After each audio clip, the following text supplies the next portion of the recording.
VKB Gladiator NXT Standard versus Premium sticks. That is what this video is all about. In the past, I made a video comparing the Thrustmaster T16000 to the Gladiator NXT Standard stick. And in that video, I basically came to the conclusion that you're probably best to skip past the Thrustmasters and go straight to the VKBs as your kind of first set of sticks. They're not cheap, but the quality and just all-round enjoyment of using them was much better than the Thrustmasters. So I've had one of each. I've had a Thrustmaster on the right stick and I've had a left stick standard edition for a while, but I wanted to get a premium right stick. So that's what I've done. Now this video isn't sponsored in any way. I am going to give my opinion, and it isn't actually probably the opinion that most people give on this. So hopefully this will be interesting to you if you're thinking about buying some sticks, thinking, oh, which ones do I need? First of all, let's go through the differences. We are on the VKB North America site. First of all, price difference, $30. You can see as we change, I'll zoom that in, but the picture changes. The standard stick has got this one button here that presses in, and the premium stick has got this four-way hat, I think is the best way to call it. And you've got also the premium stick has got this rapid fire trigger here, and the standard stick doesn't. What's hard to see is that this button, I think here, is a four-way hat, whereas actually when you change to the premium, that turns to a joystick, which has got a bit of freedom of movement. But I'll show you that. You can actually, in the kit, you get the ability to swap them back. So you can turn it into a standard stick. You can swap the buttons out, but I don't know really why you would want to do that. So we're talking $60 difference if you're looking at buying two, and they are the main differences. We're not going to worry about the base. The base is a whole separate thing, but that is the main thing in terms of the stick itself. So in order to help us decide what the best option is here, we need to talk about key bindings. Now, there is an amazing member of the Star Citizen community called Buzzkiller, and he provides bindings for different joysticks, and it's an amazing resource. Basically, it's just a very simple solution for people who don't want to go and set their own bindings. They can just load these up. Make sure you watch these videos to explain how to do that, and then you're ready to go. So if we look at his bindings here, he, for the VKB Gladiator NXTs, he uses two premium sticks. And so for me, when I was looking at this and thinking, oh, I wonder if I can just load up his profile, it doesn't work, because a load of things that are bound to the rapid trigger and the different hats and the joystick doesn't matter, but the other ones, they don't line up. So if you're wanting the easiest solution just to get in the game as fast as possible, not worry about this, and I guess as long as he keeps updating this, you're set basically. You don't have to worry about bindings at all.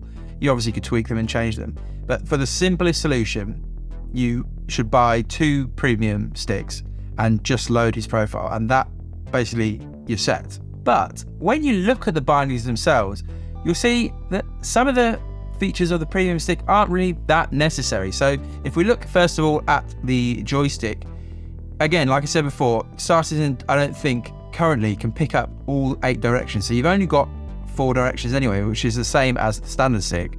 Both sides, so this side here and then A1 on this side again, only the 4. The other thing that's changed obviously is the decoy and noise are on the rapid fire trigger, which is very useful. But then on the other stick, it's just switching between modes, which I would argue you could easily do on a keyboard. And again, if you look at the C1 hat on the right stick, it's to do with shield placements primarily, which is very useful. But on the left side, it's just to do with turning the power on, something that I again would argue you can just easily do on the keyboard. In my opinion, at the moment, which probably is a key thing to say, you don't need 2 premium sticks to cover all of the buttons that you will need in everyday gameplay.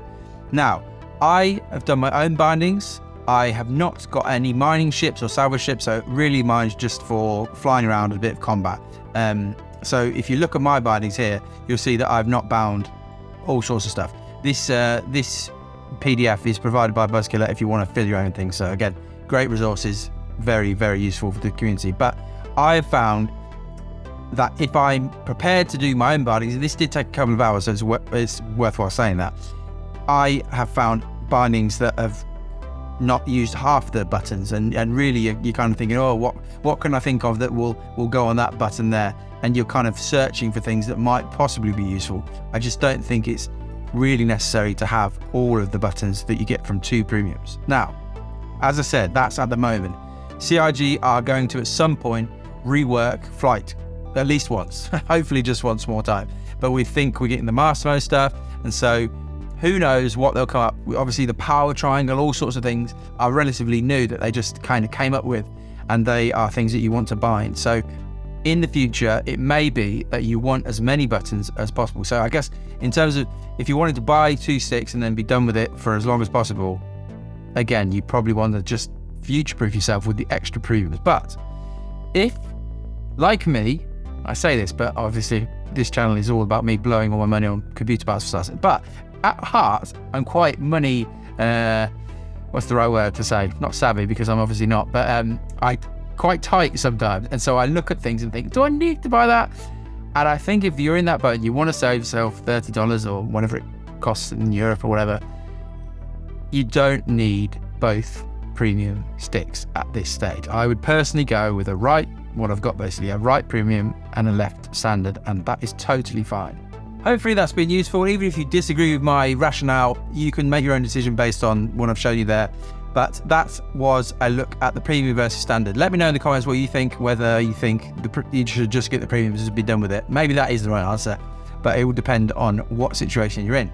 Like this video if you liked it, subscribe if you like this kind of technical look at Star Citizen, normally about performance, and you can become a member if you want to in the Discord as well. You can join that, and that is enough. Bye.